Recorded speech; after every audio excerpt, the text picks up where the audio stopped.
All right. Well, welcome to Next Level from Level with Emily. I am Emily Reese, and that is producer Sam Keenan. Say hello, Sam.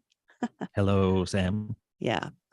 We are here to talk about this week's upcoming episode, which features Kristin Naigus. And Kristin Naigus is like a woodwind and wind player extraordinaire. She's her main instrument is oboe and English horn, but she plays tons of other instruments. So we're going to talk about that in just a minute. Super excited about that episode. Loved putting it together, and we'll get to it shortly. But first of all, Sam, how's life? How are you?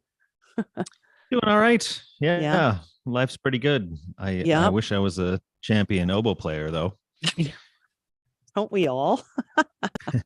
Amazing. Do you have big are you going to, I don't even know if I want to say celebrate Thanksgiving, but are you going to have a meal with family tomorrow? I'm having a big event tomorrow. All my family is all coming to my place, which is in this building that's got like a little romper room for when you have guests. So we're gonna be squeezing into that, and there'll be games and food and fun and awesome. Yep. So that'll be good. Good. Yeah. Yeah. How about you? Yeah, having a couple friends over to the pad, and we're gonna do a turkey breast in the instant pot, which could be a total disaster. Yeah. So we'll see. Yeah. I'm okay with it if it is. I don't really mind. I'm looking forward to just the commune-ship of and the friendship, and of course the Vikings play and your Cowboys play always. Your Cowboys always play on Thanksgiving. That's an American tradition. The Vikings just happen to be playing on Thanksgiving as well. So that's pretty exciting. Poor Vikings. He doesn't even care. That's the funniest part. He doesn't even care. He doesn't even, well, I mean, yeah. Anyway, let's talk about Master. I mean, the Cowboys spanked the Vikings the other day. I know, and you just don't even know. Like, it's just so funny.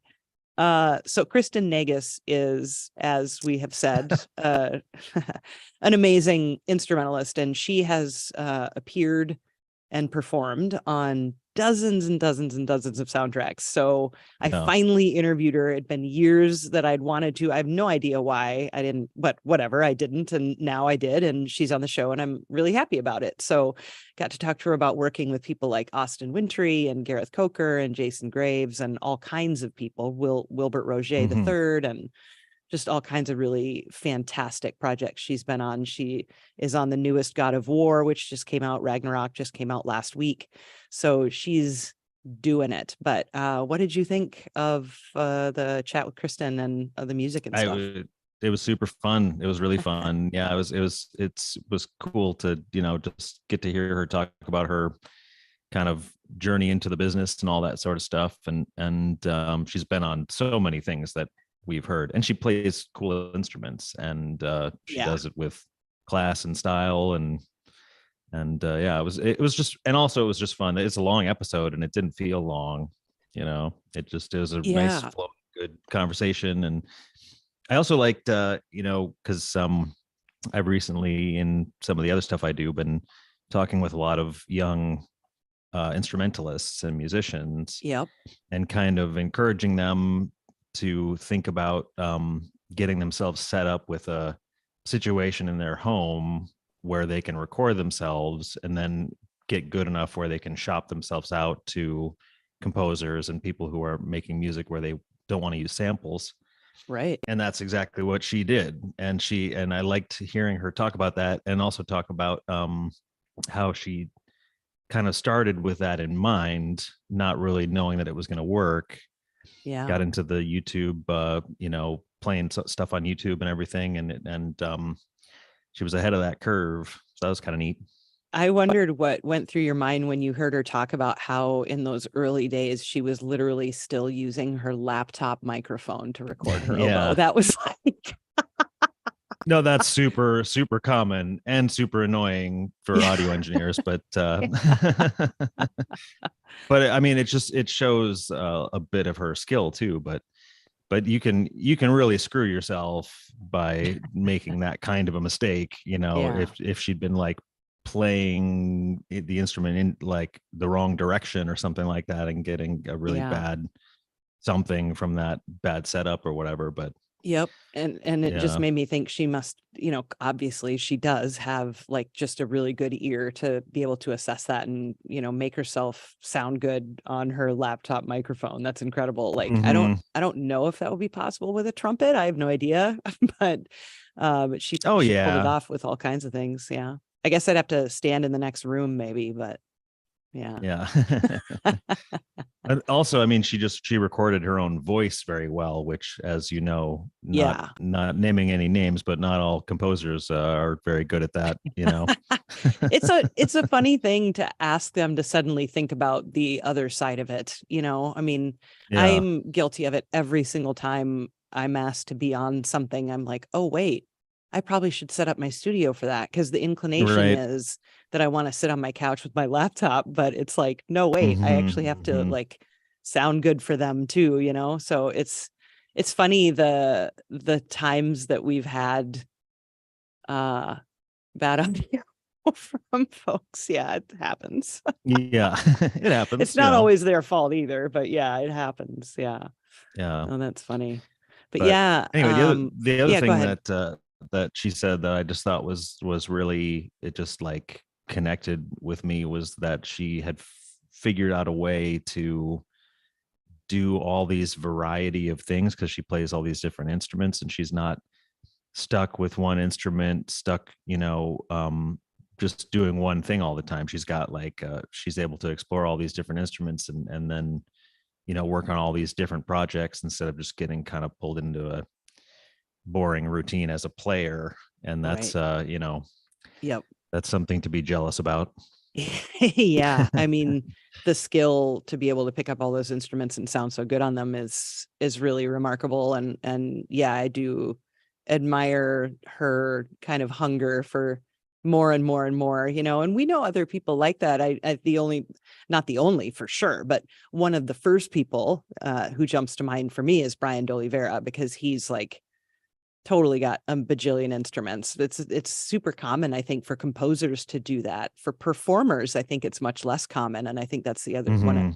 I mean, maybe studio performers, it's more common. Okay. So I guess I don't want to like walk myself back into a corner by saying some ridiculous generalization, but I think that, overall, she's definitely, she's a rare find, and I just love that so many in the video game composition community know that and utilize her. I mean, just she's been on so many of the biggest titles just this year, Horizon Forbidden West, Multiverses, God of War Ragnarok. I couldn't even I have played one of the games that she's on, which is crazy because I don't play which much. one? Journey? Multiverse No, she's not on Journey. Multiverses. Yep. And do you guys ever do any of that extra Minecraft content? Because she's all over the place in those the Minecraft DLC stuff. Not really. Yeah, Minecraft stuff I play is usually just on servers, PvP stuff kind of thing, Yeah. Cool. Yeah. Well, but I did she's unlock a treasure. Superman. Oh. In Multiverses, I mean. Oh, good for you. Well done. Yeah. Well done. Are you doing that on PS4? Are you playing that on the PlayStation? Yep. Okay, nice.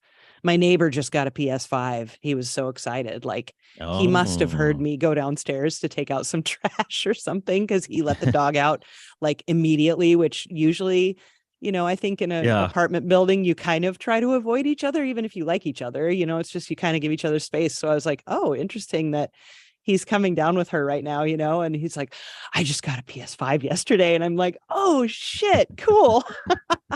So he's like, I had to get the God of War bundle. And so that's funny. But anyway, good for him. Happy Thanksgiving to him for sure. Cool. Well, I think I'm super excited to share that episode with everybody Friday. We're not taking a holiday break or anything. So, you'll get your new episode, and it's such a good one.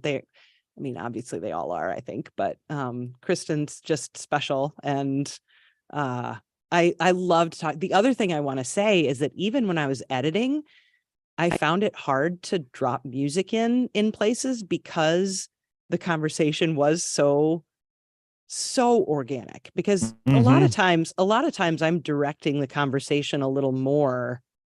And this time I really just kind of asked her whatever came to mind, which definitely happens in interviews, but this was much more of a free for all in that way. And it made it like there were so many transition questions that I didn't really want to interrupt the flow. And so that was, that made for an interesting edit as I was like going back to it again. But anyway, yeah. Any final thoughts she's on cool. Kristin? Yeah, go ahead. And I mean, she's awesome, and we'll have to have her back. And you guys mentioned that that's a possibility. Sure. It'd be really cool to get her to get all her instruments set up and have her like go through and do a little demonstration for us or something of some of that. With all like 79 of them or whatever. But no, I know there could be, we could hand select some. She and I could go through some, like the show. I was bummed that demonstrate. Well, we could talk about that another time, but that would be great. Yeah. And I know she'd be down for that if we could plan it ahead. Yeah. The other person, there are 2 other recent guests that we're going to have back on soon, and soonish in the next, 6 months or so. That's Ed Critchley, who we just had on for South of the Circle. He has a number of EPs on Spotify where he sings. He's a singer. He was in a fairly, I think, moderately successful indie band from Bristol. Called Gaps, Gaps, Gaps. And it was a duo with him and this woman who's also a singer, I think. And they don't do it anymore, but he's got EPs of himself on Spotify. There's 4 of them, and they're great. I really like his music a lot, and he's a fabulous singer. So we're going to have him on probably to talk about those things that might mostly be non-games. So we might find a different home for that somewhere, but we're going to have him back on.